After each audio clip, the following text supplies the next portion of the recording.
What I really hope in all of this, because this is all fantastic and wonderful for the hobby.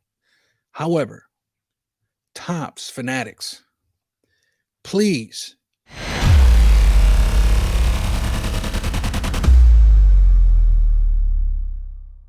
Hello and welcome, friends. Victor, the rookie card specialist here on YouTube, coming at you with another episode. As today, we're going to dig into the Tops and Fanatics agreement with collegiate universities. But first, let me show you what I've been up to. I took a week's vacation, and the last few days, I have been sorting through cards.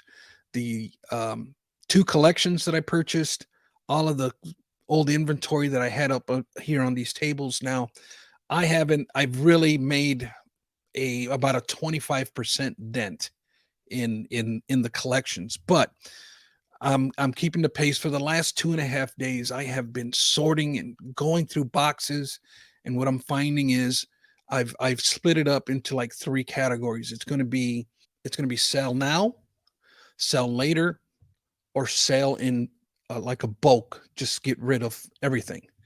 And so that's kind of what I'm doing and having a blast doing it.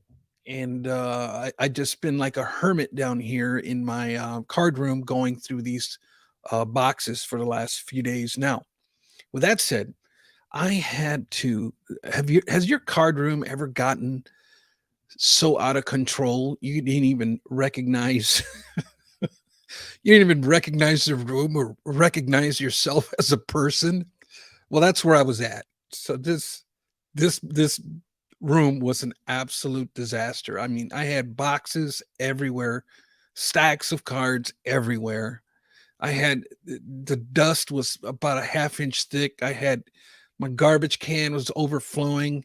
I had just unbelievable how this room looked, and I took some time. I finally got caught up, and I said, I'm not going to go any further. I'm going to stop going through the collections now, and I'm not going to go any further, but I'm going to start to organize and clean up and kind of. So that's what I did. I started creating and cleaning and reorganizing. I got rid of a bunch of boxes off to the side. I set them on tables, and I gave myself a little bit more sorting room on this table because I had like maybe a little 16-inch space. So I really opened it up, cleared it all off, and I'm sure it won't be long before I have it filled back up. Over here, I got cards that I'm going to keep and some cards that I got listed on eBay. That's where all my eBay stuff is at, and this is just more boxes that I am keeping. With that said, that's what I've been up to the last couple of uh, days. And what do we got as far as rookie card hobby news? We've got Top Series 2.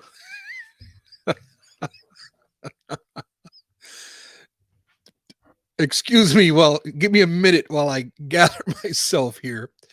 Top Series 2 releases an updated checklist, and this time they have added key rookies in the form of image variants, as we suspected.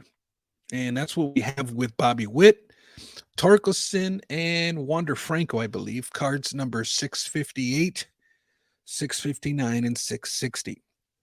So be on the lookout for those image variants, and not a day too soon as they release that set of news the day before it's due to release. So very convenient and pretty comical, and it is what it is.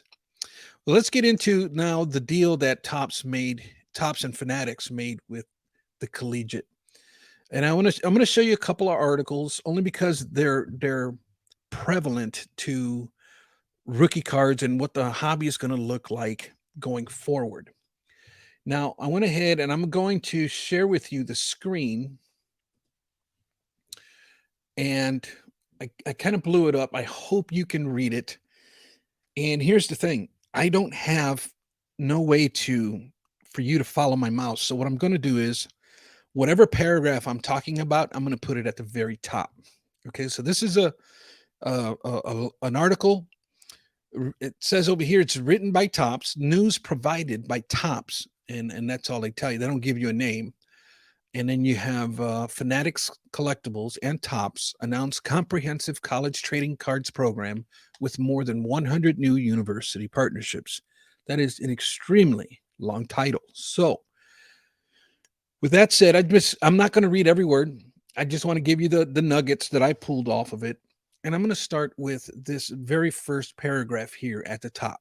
Let's try this so maybe we can see it a little bit more clearly. I'm at the very top of the article. It says these agreements will include both exclusive and non-exclusive co-branded trading card products incorporating official university trademarks and featuring current student athletes and former athletes playing in the NFL, NBA, and MLB.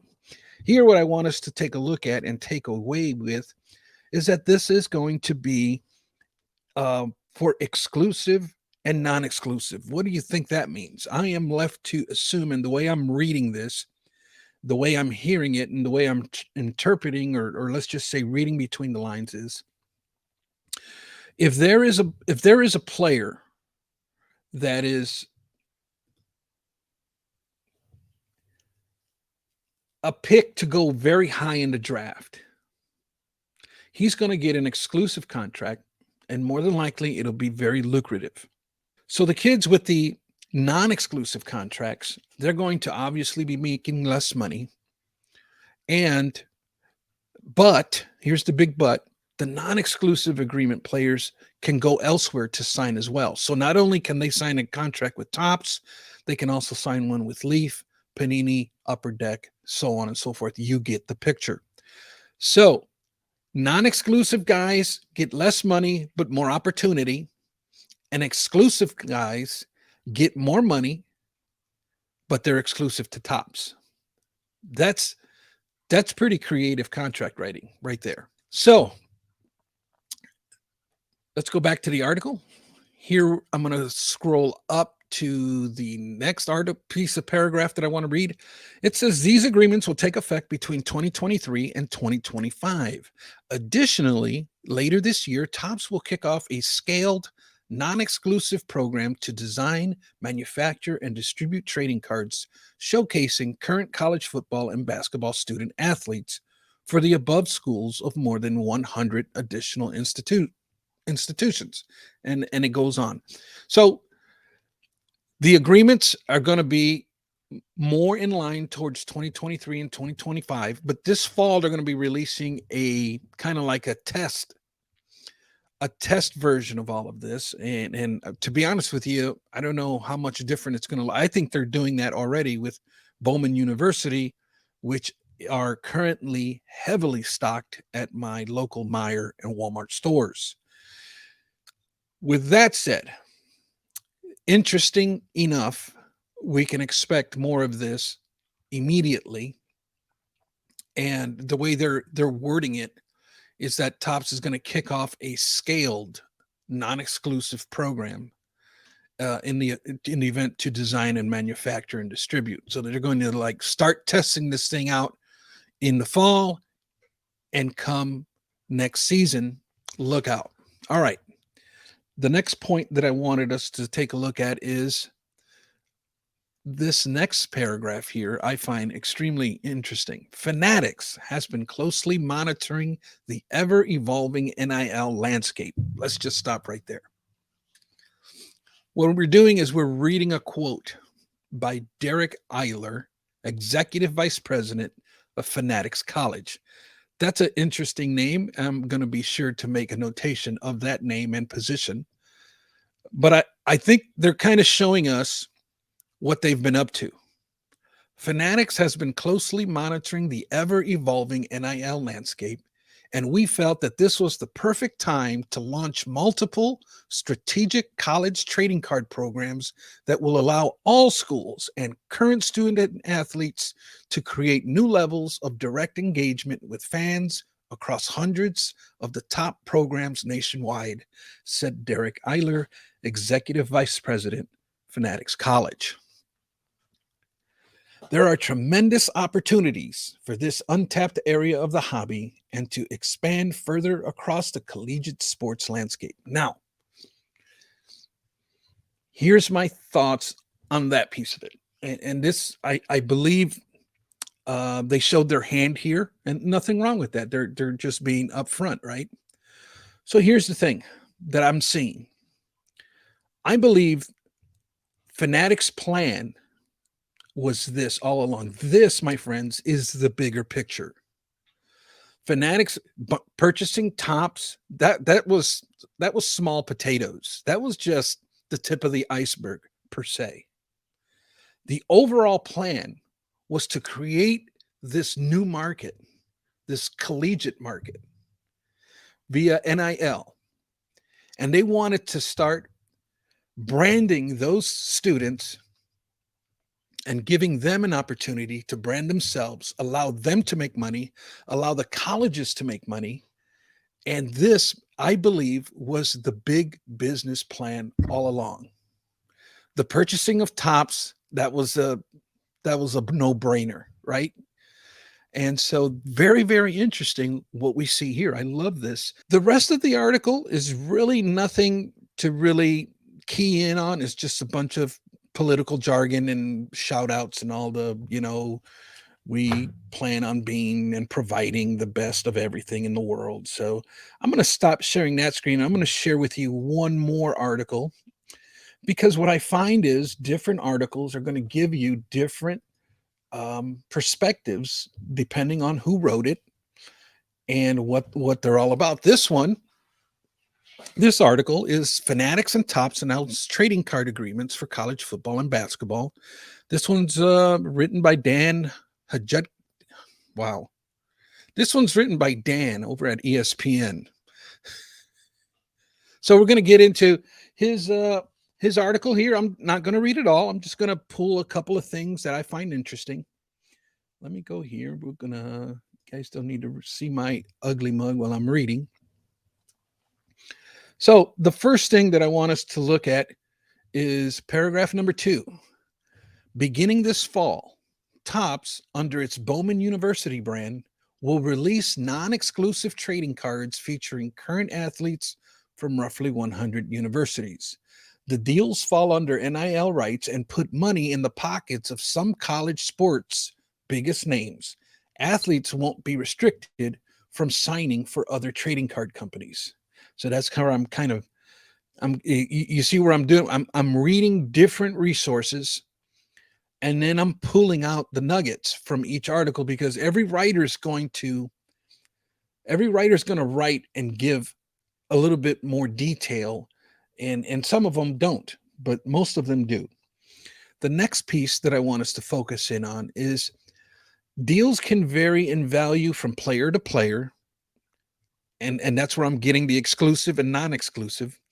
And according to a source familiar with negotiations, could be up to 5 figures. Okay, so now we're starting to see what the money picture is going to be looking like. Now here's a key point right here. Both the schools and the athletes benefit through rights fees and royalties paid on the sale of collegiate cards, Fanatics said in a statement. Higher profile universities and student athletes command larger rights fees driven by demand from collectors.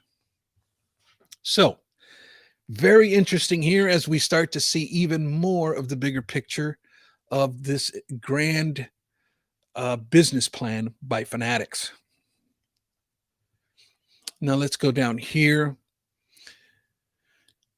I want to, if you follow the article right at the very top here, the top paragraph, what I'm seeing in this paragraph is that the cards themselves are going to feature official university trademarks with NIL rights from both current athletes and former players. So they're going to be able to use the actual logos of the teams. You're going to probably see an NIL organization. The licensing agreements are going to be an NIL licensing agreement, and of course the Topps Fanatics, so that the cards are going to be properly licensed, and because of that, they're going to be able to show university logos, is my point. Now, looking at this next paragraph here at the very top of the article, in the trading card space, consumers have been increasing usage of the following language on memorabilia cards. Now, he's basically saying, here's what collectors are tired of seeing in the back of memorabilia cards.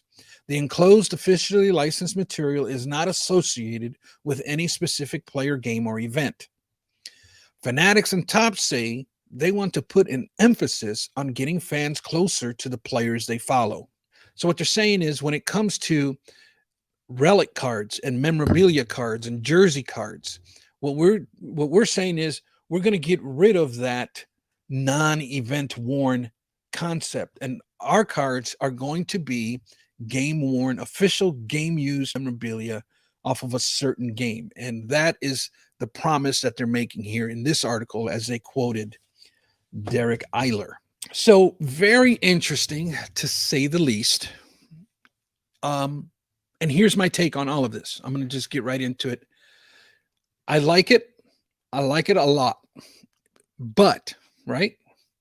I like it because it is indeed an untapped area of the hobby. And I think that it's been a portion of the hobby that has probably been hand tied with agreements and contracts and that sort of thing.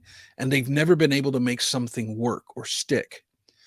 And I think that the hobby has proven that there is a market for this type of product.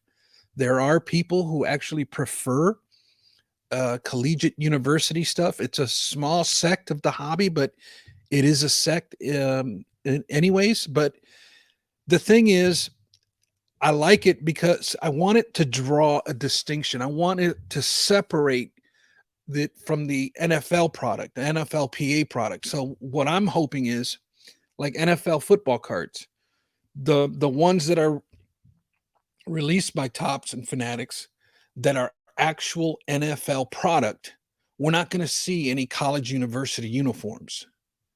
We're going to leave that for the NIL side because there's going to be plenty of it on that side being made. So we can probably clean up our NFL product lines. And I like it for that concept. I also like it because it kind of creates another larger portion of the hobby, and that's in like prospecting. And so we really open up the doors for basketball and football to create and have like its own little minor league system like we do in baseball. So it's going to be a big opportunity for those who really like the prospecting side of things, and it really opens the doors there for those folks. But here's my big but. What I really hope in all of this, because this is all fantastic and wonderful for the hobby. However, Topps, Fanatics, please do not put rookie card identifiers on these cards. Please do not muddy the waters further by adding rookie cards identifiers on these cards. Let's stay true to what a rookie card is. Kind of like we do with the prospect brandings on the baseball side. None of those cards have a rookie card identifier, and they shouldn't, because legally they're not in compliance with the guidelines. And I think we should follow suit with this NFL and NBA, this NIL, I should say, concept. We need to leave that identifier out of there. Create a new one, create a different one. I don't care. Just don't put rookie card on there because they're not rookie cards. Or, how about PRC, pre-rookie card, or some type of prospect identifier, or something other than rookie card. And I really hope you all are excited about it. I think it's a good thing for the hobby overall. I think it opens up doors for them. It opens up doors for us. And I think it overall, this is an A+. So with that said, guys, thanks for tuning in. And I will tune in again in the event that they do put the rookie card identifier. I will definitely revisit this program with high blood pressure medicine. And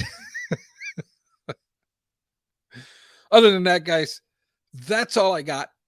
Thanks for tuning in, and I'll catch you on the next one.